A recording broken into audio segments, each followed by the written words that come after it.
We have a six-figure income, but we had no money. We had no cash, and we had maxed out, at the time, 5 credit cards. We had over $109,000 worth of debt.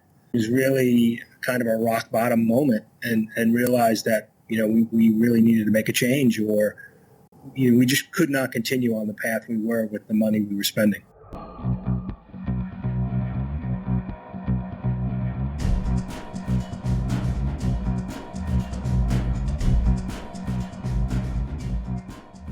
Financial independence.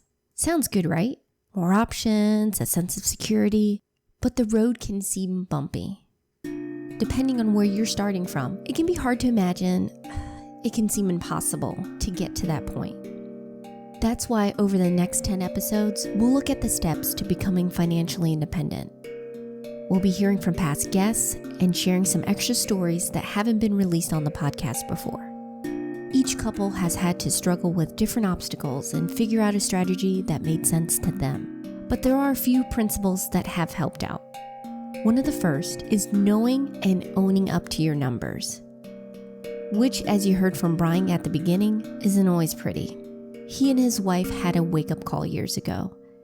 It was actually a summer vacation that started it all. We're struggling with our finances, really just kind of day to day, and we really kind of got to a point where we couldn't afford a summer vacation. We were kind of in the planning mode for that and looking at whether we could afford it and whether we were going to put it on a credit card or how we were going to pay for it, and realized that we had maxed out all of our credit cards and basically had no wiggle room anywhere, and we didn't have any cash. And we had maxed out all of our credit cards, and just quickly realized that we had to make a change. The two knew that they had to see what their numbers were. Today, there are so many apps, services, and programs like Personal Capital, Mint, or Quicken, which can pull the numbers for you. But Brian went with a more old-school approach. I've looked at other tools, but I just always go back to an Excel spreadsheet. Mm-hmm. So that was kind of the first thing we did, was just to really get organized, to understand our money. What was our money coming in, what was our money going out, how much debt we were in. And we were very surprised to see that we had over $109,000 worth of debt. Besides being hit by the amount of debt that they were in, they also had to deal with the reality behind their spending. And we really didn't understand what that money was spent on. We didn't have that much to show for it, as far as, we own a home, we had 2 cars, but it wasn't like we were living, we didn't have a lot of other toys. As painful as it was to know their numbers, having them written down was in a way inspirational. Brian and his wife were determined to dump the debt and change. So we were spending it on just day-to-day things, just really overspending it on day-to-day things. And so, just like I said, we got things down, organized on a Excel spreadsheet, and then realized that we needed to make a change. At first I thought there had to be some secret out there that I was missing all these years, that nobody taught me in college or in high school, and that I just was overlooking. But as I reached out, my first search was on the internet, and I found some personal finance blogs, and I came across Dave Ramsey. Mm-hmm. So I immediately went to the library and picked up his book, Total Money Makeover. And I said I found some personal finance blogs. I started to try to collect as much information as I could. And I quickly realized that there was no secret, that it is really common sense. It's spend less than you make. Using what they learned, they tapped into a local resource for their credit cards. We do all our banking through a local credit union, and they offered some financial services. I had no idea. I've been a member of this credit union probably for 20 years, and I had no idea that they offered financial services. And they had put me in touch with an agency, a non-for-profit agency, that helped me work with my creditors to lower my interest rates. So the 5 credit cards that I mentioned, I had interest rates that probably range from 10, 11, 12% up into 19, 20%.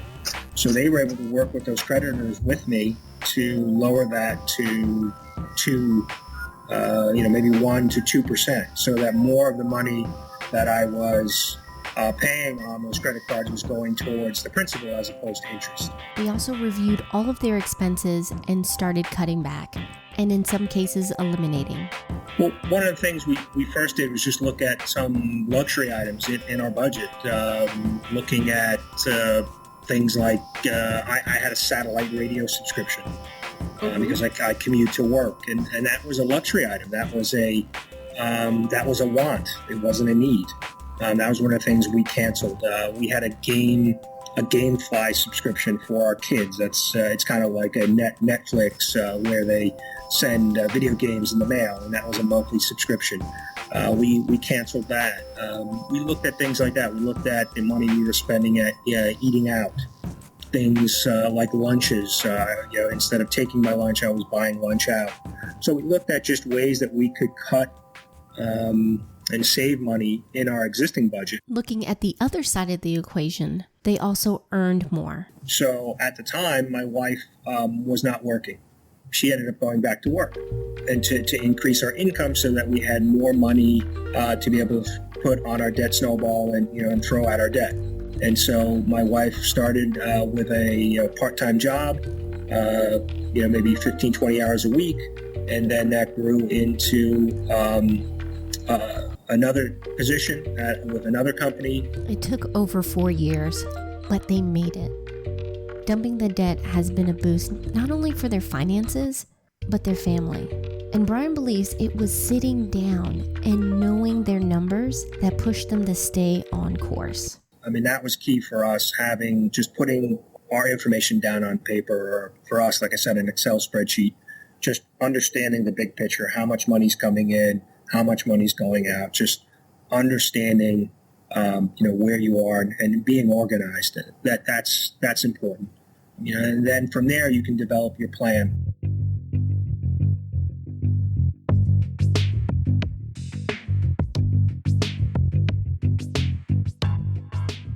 I'm so grateful for Brian for sharing his story. You can get more of it on his site, Debt Discipline, where he gets into the details about the journey and find out what he's been up to lately. Couple Money Podcast is made possible because of listeners like you. Every tweet, Facebook like, and rating gets the word out. It only takes a minute, but if you can leave a review about the podcast, it would be a huge help. Thank you. I hope you have a wonderful week. Take care.